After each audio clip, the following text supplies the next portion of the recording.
고린도전서 4장 1절부터 5절까지 신약성경 266면입니다.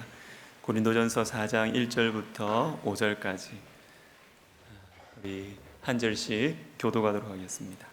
사람이 마땅히 우리를 그리스도의 일꾼이요 하나님의 비밀을 맡은 자로 여길지어다. 너희에게나 다른 사람에게나 판단받는 것이 내게는 매우 작은 일이라. 나도 나를 판단하지 아니하노니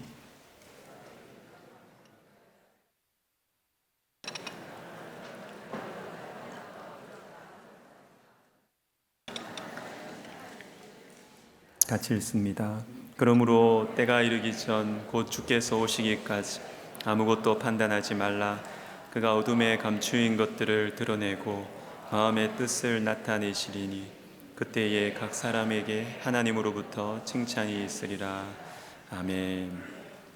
제가 그동안 멀리서나마 우리 권승수 목사님의 설교를 들으면서 참 감사한 마음이 많았습니다. 구원의 기초에 대해서, 그리고 교회의 성숙과 전진, 그리고 영적 전투에 대해서, 또한 이 시대의 표적을 향한 우리 성도들의 반응까지 깊고도 넓은 말씀을 전해주셨습니다. 특별히 우리 교회를 향한 주님의 사랑과 열정을 가지고 뜨겁게 말씀을 전해주시는 모습을 보면서 제 마음이 든든하고 감사했습니다. 오늘 충성의 은혜 어떻게 누릴까라는 제목으로 말씀을 전해주시겠습니다. 목사님 나오실 때 사랑과 감사의 마음을 담아서 큰 박수로 맞아주시면 좋겠습니다.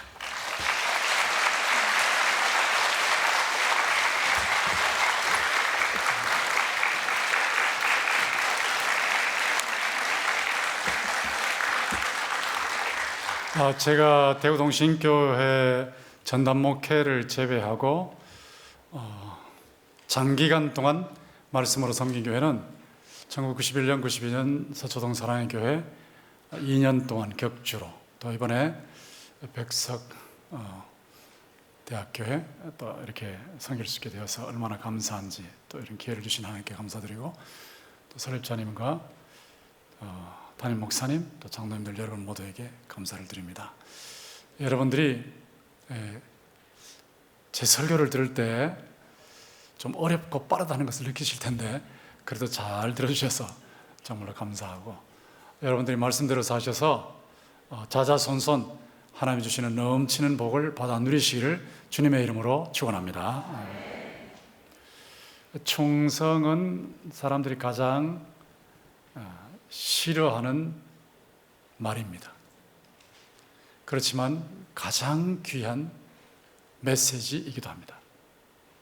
요즘 같은 경우에 공천의 압력에 의해서 충성하는 척하고, 또 상사의 압박에 의해서 충성하는 것처럼 하는 외에 정말 충성을 하는 사람이 얼마나 될까요?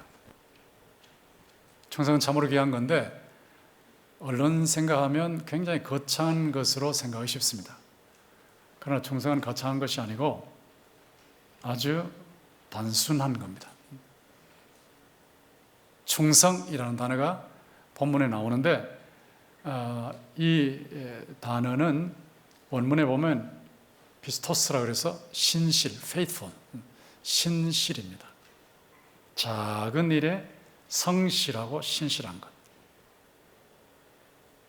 맡은 일에 성실하고 신실한 것, 그게 충성입니다. 여러분 지금까지 살아오시면서 여러분 인생을 보시면 아이고 내가 그때 그렇게 하지 말았으면 좋았겠다 하는 것도 있을 것이고, 또 별거 아닌데 그냥 성실하게 살아왔더니 이렇게 엄청난 복을 받았네 하는 부분도 있을 겁니다. 사람과의 관계에서 어느 한순간에 배신을 하면 평생토록 다른 사람 머릿속에 새겨지거든요. 그래서 그 사람에 대해서 무슨 추천 요청이 온다든지 뭐 이렇게 좀 어디 세워달라 이런 게 있으면 고개를 흔들어 버리는 거예요. 그러니까 지극히 작은 데서부터 신실하게 성실하게 사는 것이 굉장히 중요합니다. 그런데 압박에 의해서 그렇게 하지 않고 자발적으로 감격해서 충성하는 것은 훨씬 더 귀한 것이죠. 어떻게 우리가 그렇게 할 수 있을까요?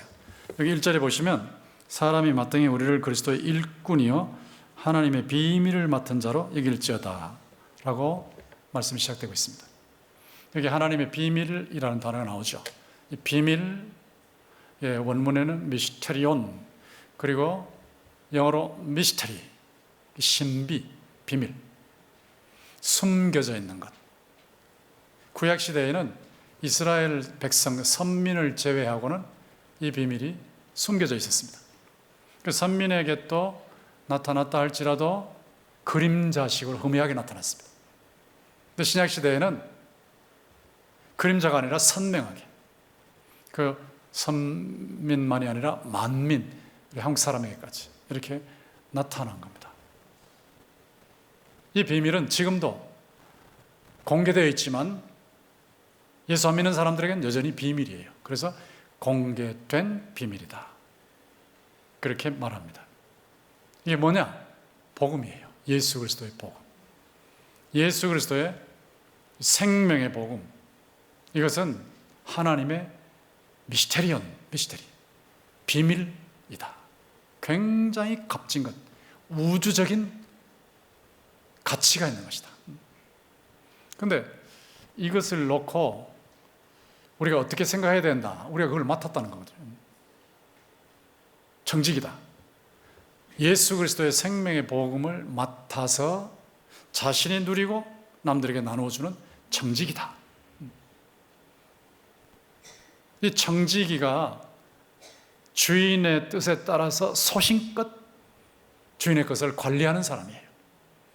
근데 여러분이 지금 무슨 압박을 느끼는 게 아니고 그냥 하나님께서 맡겨주신 하나님의 비밀인 이 복음을 여러분이 누리시면서 그냥 불신 가족과 친척과 친구와 이웃과 동료들에게 나누어 주시는 이 청지기 사명을 맡은 겁니다.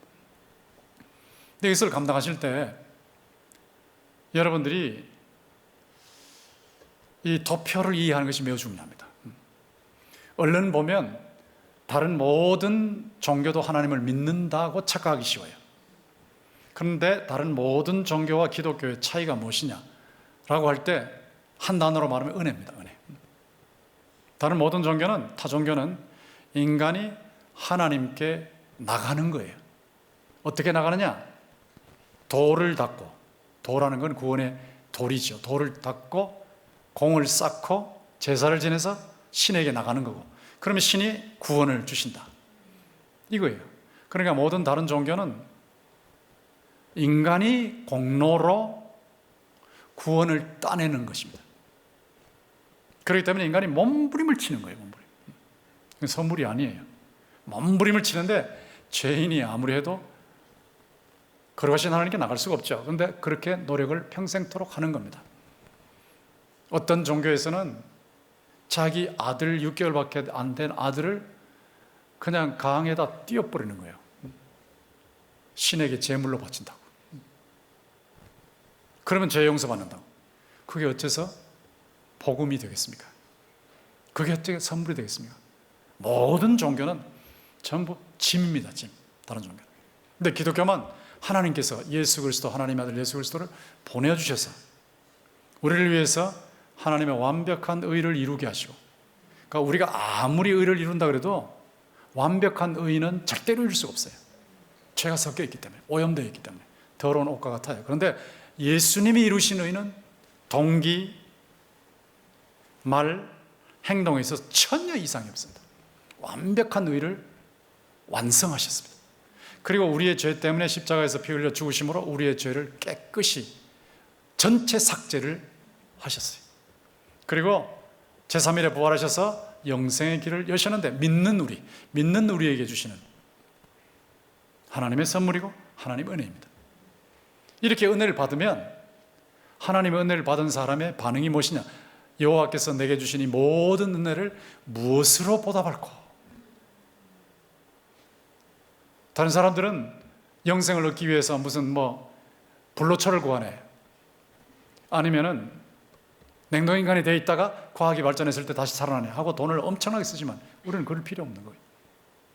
하나님께서 영생을 선물로 주셨기 때문에 이 엄청난 은혜, 이것 때문에 하나님 감사합니다 하고 이제 내게 주신 이 모든 은혜를 무엇으로 보답할까요? 하고 질문을 할 때 이렇게 살아라 하면 그대로 사는 것이 충성이에요.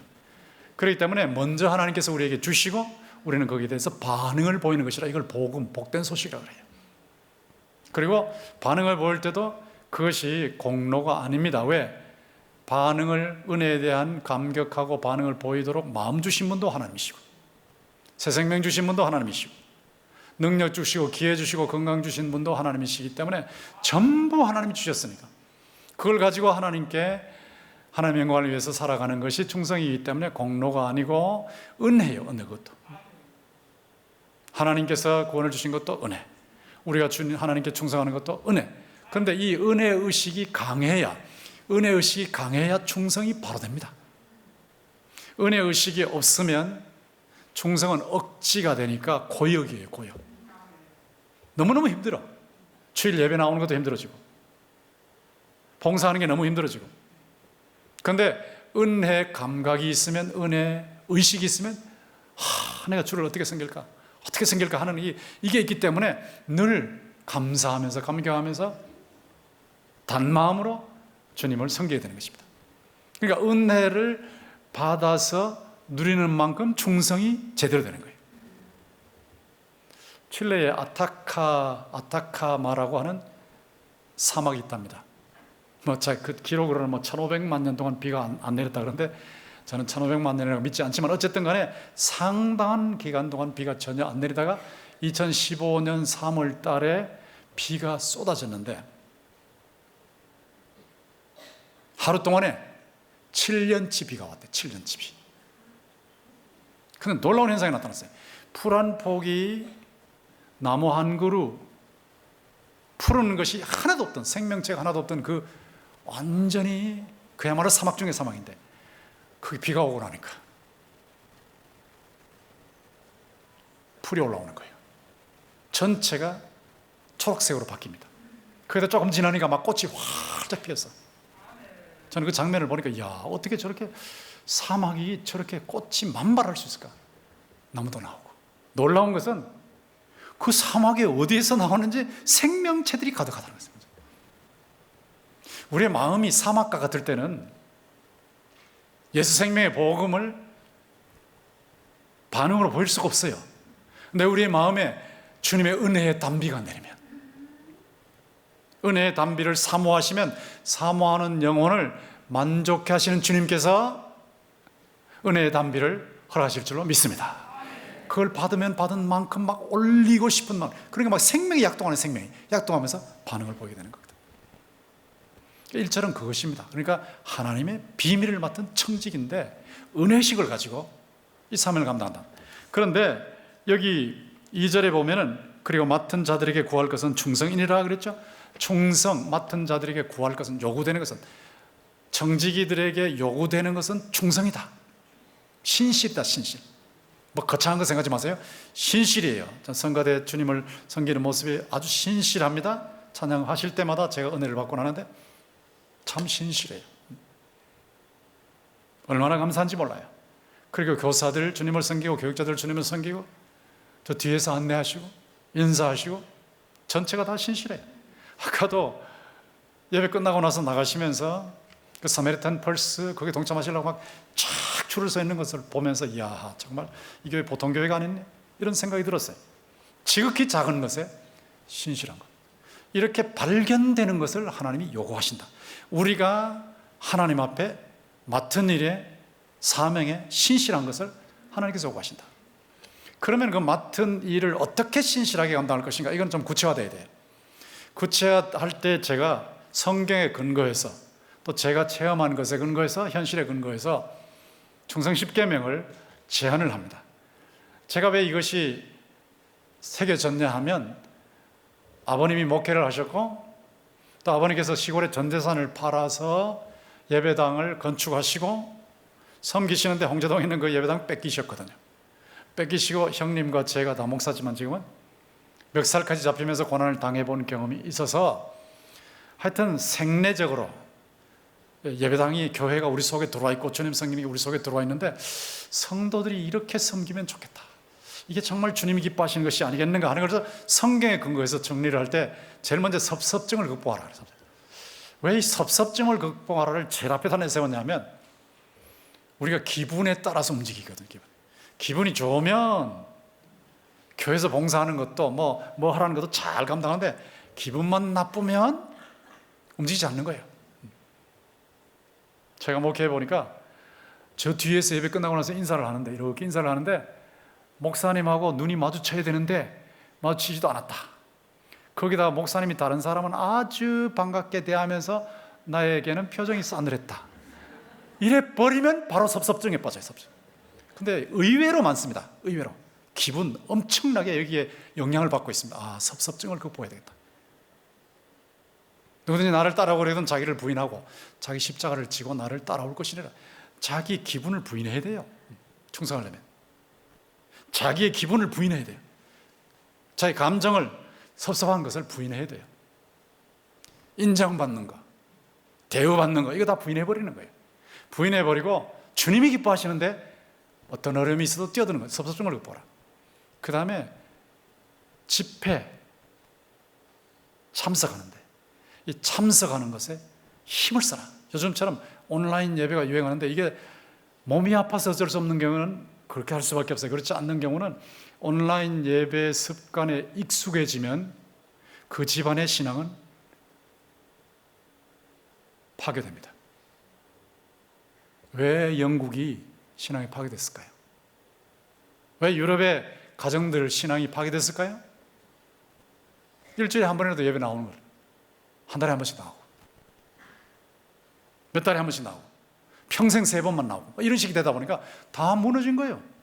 여러분 혼자 아무리 애를 써도 장작 하나만 있으면 불이 안 붙어요. 근데 여러분 예배당에 와서 느끼시는 거지만 코로나 때 댁에서 예배드리다가 이게 오시면 일단 사람들을 보고 뭐 찬양을 듣고 뭐 말씀을 듣고 이런 사이에 그냥 이게 사람이 뜨거워진단 말이에요. 뜨거워진다. 이 예배에 들어오는 것 자체가 은혜가 되는 겁니다.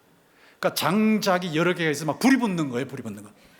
그렇기 때문에 반드시 모이기를 배하는 어떤 사람들의 습관을 따라가면 안 됩니다. 여러분의 마음속에 신앙의 불이 꺼지면 여러분 자녀들의 마음속에는 당연히 불이 꺼지는 거고 불이 꺼지면 교회 나오는 게 너무너무 부담스럽다니까. 그래서 신앙을 버려요.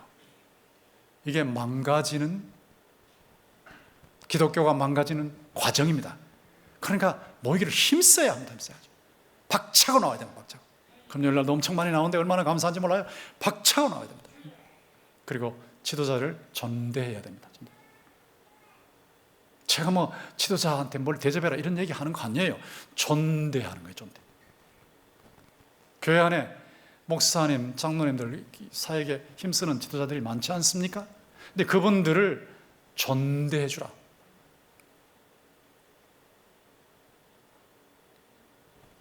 슬픔으로 일하게 하지 말고 기쁨으로 일하게 해라. 그러니까 목사님이 새벽에 기도하실 때 어느 교인을 머릿속에 떠올리는 순간 축복 기도할 때 눈시울이 뜨거워진다 하면 그 교인은 참 목사님과 좋은 관계를 맺고 있는 거죠. 기쁨으로 사역하게 해라. 기쁨으로. 제가 우리 자녀들과 교인들한테 몇 번 얘기하거든요. 어느 교회 가든지 목회자와 좋은 관계 맺어라. 절대로 척지지 마라. 목사님이 대류, 큰 흐름에서 바로 돼 있으면 큰 흐름. 작은 흐름, 지류는 누구나 다 약점이 있어. 그러니까 그거 붙들고 늘어지면 어디서도 신앙생활을 못해. 대류가 바로 돼 있으면 협력해라, 격려해라, 지원해드리라. 유언이라고 말할 정도로 중요한 겁니다. 제가 아버님이 교회에 다니시면서 여러 교회에서 목회하셨기 때문에 그 지역에 대대로 목회자와 척지고 사는 집안이 어떻게 되는지를 눈으로 확인했거든요. 좋은 관계를 맺어라. 지도자. 그리고 말씀 훈련을 받아라. 이 말씀 훈련이 굉장히 중요합니다. 저는 이 교회의 과제라고 생각하고 있거든요. 여러분이 가지고 계신 이 잠재력이 무궁무진합니다. 이 교회는. 이 무궁무진한 잠재력, 아무리 바깥에서 뭐 대단한 일을 하셔도 말씀 훈련을 받지 않으면 영적으로는 아주 약한 상태예요. 말씀 훈련을 받으면 깨거든요. 훈련 받으면 깹니다. 깬 만큼 섬깁니다. 깬 만큼 공헌합니다. 깸만큼 하나님의 영광을 드러냅니다. 말씀 훈련을 다 시켜놨더니 교인들이 얼마나 주님을 뜨겁게 사랑으로 섬기는지 참 감격하고 감격하는 거거든. 이 훈련이라는 것은 제가 지금 하는 이거는 훈련이 아니에요. 그냥 듣는 건데, 여러분과 제가 1대1로 관계가 없지 않습니까? 1대1로 마주치면서, 그러니까 7명에서 10명 마주치면서 말씀대로 사는지를 확인하는 거예요. 고민을 털어놓으면서 확인하고 지도받고, 이게 이제 말씀 훈련인데, 이걸 하고 나면 인생이 완전히 바뀌어버려요. 말씀 훈련을 힘쓰라는 거고, 그리고 지체의식을 가져라. 제가 가만히 보니까 자꾸 꺾이더라고요. 부엌에서 열심히 봉사하는데 이제 앞으로 권사가 되는 선거가 있어, 장로 되는 선거가 있어. 그러면 저 뒤에서 멀찌감치 해서 저 장로 되려고 저런다, 권사 되려고 저런다, 이래 버리면 한마디 탁 때리면 막 꽂혀버리는 거예요. 기분이 막 너무너무 나빠. 그래서 충성하는 걸 포기하는 사람들이 상당히 많아요. 사람들에게 영향받지 마세요. 너무. 그리고 다른 사람을 인정해 주세요. 지체. 내가 아니래도 저분을 통해서 하나님이 역사하신다. 하나님께서 우리 각자에게, 저는 누구에게도 배우거든요. 곽인선 목사님에게도 엄청난 걸 많이 배우고 있는데, 누구에게도 배우는 이유가 뭐냐면 하나님께서 전부 각자를 하나님의 형상으로 창조하셨기 때문에. 이만큼 공부했으면 굉장히 알지 싶은데요, 지금도 책을 읽어요. 제가 이제 16일 날 미국 나가면 또 책을 읽고 새로운 학문에 접하거든요. 이렇게 했을 때 그 뭐 배울 거 있나 싶은데요, 엄청 많아요. 왜? 하나님께서 각자에게 주신 재능이 있고 지혜가 있기 때문에 그걸 개발해서 내놓으면 엄청 깨닫는 거예요. 그럼 남을 인정하셔야 돼요. 남을. 내가 아무리 잘해도 내가 최고라고 생각하시면 안 돼요. 여러분 중에 저보다 똑똑한 분들이 많습니다. 하나님이 다른 분들도 사용하시기 때문에 인정을 하고 조율을 잘해야 돼요. 교회 안에서 조율을 잘해야 돼요. 실컷 결정했는데 집에 가면 부인한테 얘기하면 부인이 화가 나가지고 전화로 다 뒤집어 버려요. 이런 교회는 안 됩니다. 그러니까 그냥 인정해주고 지체의식을 가지고 사는 거예요. 주저 말고 먼저 해야 됩니다. 미국에서는 대통령이 주일학교 교사로 섬겨요. 뛰어드는 거예요. 주일날 한 번 왔다 갔다 하시는 분이 주님 앞에 충성한다, 글쎄, 그런 인물이나 가정을 발견한 적이 없어요. 주님의 일에 뛰어드는 겁니다. 앞장서서 뛰어들어라. 지탄 대상이 되지 마라. 특별히 여성들 조유하셔야 되는데, 교회 섬기는 건 매우 좋지만 가정을 버려두고 교회를 섬기면 애들이 상처가 많아요. 사업에서 막 돌을 끌어모았는데 우리 아빠가 막 교회 헌금으로 다 바쳐버리고 자기들 하나도 돌보지 않아? 그러면 애들에게 원한이 생겨요. 하나님, 아버지에 대한 원한이 하나님에 대한 원한으로 바뀝니다. 조심해야 됩니다. 특별히 중직들은 자녀들에게 그런 부담을 주지 않도록 자녀들을 안아주고 따뜻하게 해주고, 예수 믿기 때문에 훨씬 더 잘해주는, 그러니까 자녀들의 마음속에 지탄의 대상이 되면 안 되거든요. 선한 일을 하면서 비방의 대상이 되면 안 돼. 지탄 대상 되지 마라. 생명사에게 집중해라. 계획주의 생명신학, 이거 뭐 그냥 설립자님께서 하시는 거다, 이거 아닙니다. 성경이에요. 성경. 생명, 예수 생명이 약동하고 예수 생명이 흘러가게 만드는, 이게 복음 전체입니다. 하나님의 비밀을 맡았을 때는 이거를 맡아서 본인이 체험을 하고 이것을 또 누리면서 전달하는 거거든요. 여러분이 직장에서 무슨 일을 하시든지 간에 이 생명 사역에 포인트를 맞추셔서 복음으로 사람을 살리고 키우고 고치는 데 포인트를 맞춰서 직장 일을 하시면 그 자체가 주님을 섬기는 거예요. 충성하는 거예요. 그리고 물질면에 충성하십시오. 이게 무슨 말이냐? 목사님들 11조 하라는 거냐? 예, 저는 그런 얘기 하지 않아요. 11조에 대해서 혹시 기회가 있으면 할 수 있을지 모르지만 지금 그 말을 하는 때가 아니고, 물질 면에서 하나님과 올바른 관계 맺어요. 올바른 관계. 내가 돈 벌 수 있도록 생명 주시고 기회 주시고 재능 주시고 직장 주시고 거래처 주신 분이 하나님이시거든요. 다 하나님으로부터 받았기 때문에, 내 생명 자체가 하나님으로부터 온 것이기 때문에 다 하나님의 은혜라고 하는 오직 은혜의식을 가지고 하나님이 원하시면, 필요하다 하면 내놓는 거예요. 아까 여러분 여기 그 사메텐 펄스 이거 들으셨지만, 아까 제가 보니까 2부 예배도 끝나고 나서 보니까 막 쫙 줄 서 있더라고요. 그러니까 벌써 이미 다 마감이 됐다고 하지 않습니까? 그래도 여러분 이름을 적으시고, 지극히 작은 건데 우크라이나 아이들의 입장에서, 몽고 아이들의 입장에서, 필리핀 아이들의 입장에서 한번 생각해 보십시오. 어디서 누가 이걸 보내줬는데 막 펄쩍 뛰면서 기뻐하죠. 이게 하나님 보실 때 얼마나 기뻐하시는지 몰라요. 뭐 대단한 거 아니에요. 대단한 거 아닌데 그냥 뛰어들어서 물질 생활에서 주님과 올바른 관계, 모든 것이 주님으로부터 왔다. 그리고 욕심을 최대한 제거하면서 베풀 줄 아는 물질 생활을 하라는 것이. 충성하면서 성장하라. 여러분 성가대 일을 잘 하시고, 집사님 일을 잘 하시고, 직분자 일을 잘 하시고, 교사 일을 잘 하시고, 각기 맡은 일들을 잘 감당하시다 보면 교회 일에 익숙해지면서 믿음의 담력이 생겨요. 믿음의 담력. 어떤 일을 맡아도 할 수 있는 담력 점점 크는 거죠. 믿음의 담력이 생기면서 하나님께서 더 큰 일을 더 중요한 위치에서 맡기시는 거예요. 충성하면서 성장해요. 그러니까 평생토록 갑자기 뭐 돈 많다고 지인 없다고 장로 세우면 큰일 나거든요. 자라가야 돼. 자라가야 돼. 교회 안에서 잘 자라서 믿음의 담력이 생기면서 이걸 통해서 중요한 직책을 맡았을 때 정말 그분 곁에 가면 주님 향기가 나면서 교인들에게 유익을 끼치고 많은 사람에게 유익을 끼치는 사람이 되는 거거든요. 여러분이 저 10가지를 놓고 한번 챙겨보세요. 막 그냥 듣고 마는 게 아니고 내가 지금까지 잘못한 게 뭔가, 안 하는 게 뭔가 챙겨보시고 오늘부로 시작해서 한번 시작을 해보시라고. 하나라도 시작을 해보세요. 이렇게 할 때에 이게 하나님이 요구하시는 충성이에요. 이게 신실이에요. 신실. 근데 이렇게 할 때 평가를 주님이 하시는데 3절 보세요. 너희에게나 다른 사람에게나 판단받는 것이 내게는 매우 작은 일이라 나도 나를 판단하지 아니하노니 내가 자체가 아무것도 깨닫지 못하나 이로 말미암아 의롭다함을 얻지 못하노라. 다만 나를 심판하실 이는 주시니라. 그러므로 때가 이르기 전 곧 주께서 오시기까지 아무것도 판단하지 말라. 그가 어둠에 감추인 것들을 드러내고 마음의 뜻을 나타내시리니 그때 각 사람에게 하나님으로부터 칭찬이 있으리라. 여러분, 하나님으로부터 칭찬이 있으리라고 할 때 여기 주님의 평가가 나오는데요, 다른 사람에게 존경을 받도록 살아야 돼요. 존경을 목표로 삼으면 안 돼요. 그러나 명예를 목표로 삼으면 안 되지만 존경받도록 살아야 돼요. 다른 사람들이 볼 때 뭐 저래 하는 사람이 되면 하나님 영광 가립니까? 그리고 교회에서 하는 중요한 일들을 어떤 때는 알려야 됩니다. 알려서 다른 사람들이, 불신자들이 봤을 때 이야, 교회가 저렇게 귀한 일을 하는구나. 그건 알리는 거예요. 하나님의 영광을 위해서는 알리지만 내 영광에 관해서는 숨어버려야 되거든. 다른 사람의 평가를 절대화시킬 수 없어요. 왜냐하면 다른 사람은 어떤 경우에도 어둠에 감추인 것을 못 봅니다. 여기 나오는 대로 마음속에 있는 것을 못 살핍니다. 그러니까 타인의 평가는 한계가 있다는 거죠. 나의 평가도 마찬가지예요. 나의 평가도 자책할 것이 없을 정도로 살아야 되지만, 양심의 가책이 없도록 살아야 되지만 내 평가도 한계가 있어요.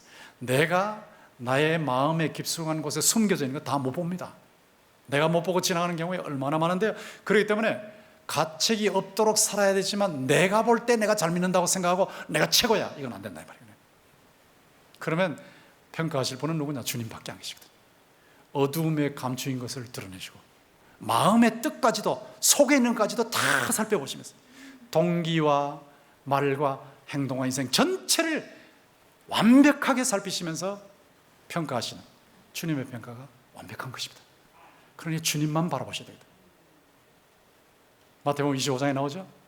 잘하였도다 착하고 충성된 종아, 네가 작은 일에 충성하였으니 내가 많은 것으로 내게 맡기겠다. 내 주인의 즐거움에 동참해라. 자, 이 말씀이 나오지 않습니까? 그런데 거기에 잘하였도다가 있거든요. 예전에 리비아의 가다피라는 사람이 레이건 대통령, 미국 대통령을 우습게 알고 막 대들었어요. 하루 강아지가 법무사인 줄 모르고 막 대들었는데, 그런데 레이건 대통령이 참다가 안 되니까 지중해에 있는 미군 공군 부대 보고 가서 때려라 그랬어요. 그래서 가다피 관저에 폭격을 했는데, 관저에 있었으면 즉사했을 거예요. 바깥에 천막이 있었으니까 살아남았거든요. 그때 미 공군기가 공격할 때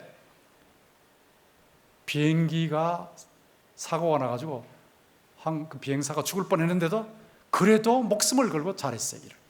그러니까 레이건 대통령이 3억이 넘는 미국 시민들 앞에 나와서, 제가 직접 들었어요.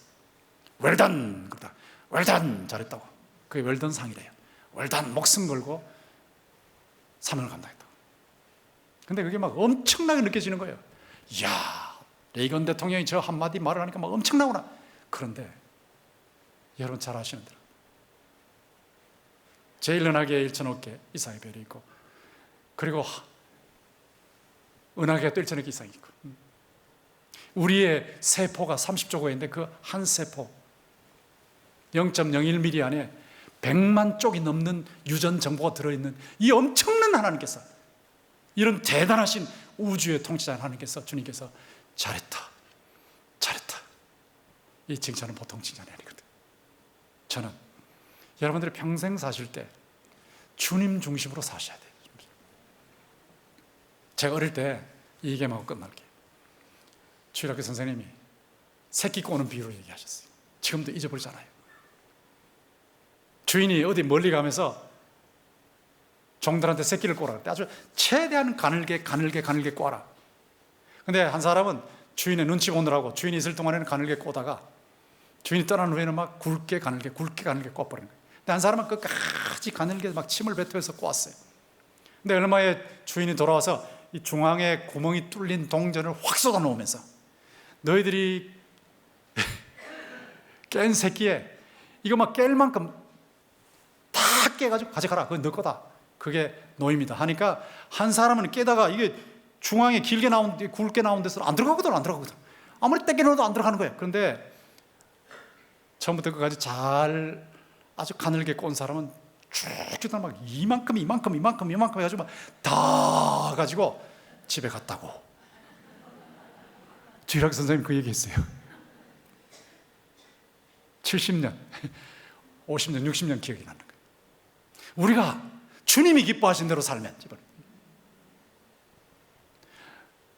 평생 보람이고 영원한 보람이지만, 주님이 기뻐하시는 이 신실성, 성실성, 충성이 없으면 껄한다. 그 선생님의 얘기가 그겁니다. 껄한다. 평생 껄껄하고 영원히 껄껄한다. 우리 그렇게 살면 안 되겠죠. 우리가 평생토록 보람을 느끼고 영원히 주님의 칭찬을 받도록 주님이 요구하시는 신실, 충성, 성실, 이런 삶을 사시기를 주님의 이름으로 축원합니다. 다 일어나셔서 310장 1절과 마지막 절을 보시면서 봉헌하시겠습니다.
하나님께서 귀하게 세우신 백석대학교에서 주님의 은혜를 받아 주님을 섬길 수 있도록 특권을 주셨사오니 우리 모든 성도 한 분 한 분에게 은혜를 더하셔서 내게 주신 이 모든 은혜를 무엇으로 보답할까 하는 은혜의 의식을 가지고 감사하는 마음으로 주님께 충성하는 삶을 일생토록 살게 하여 주시옵소서.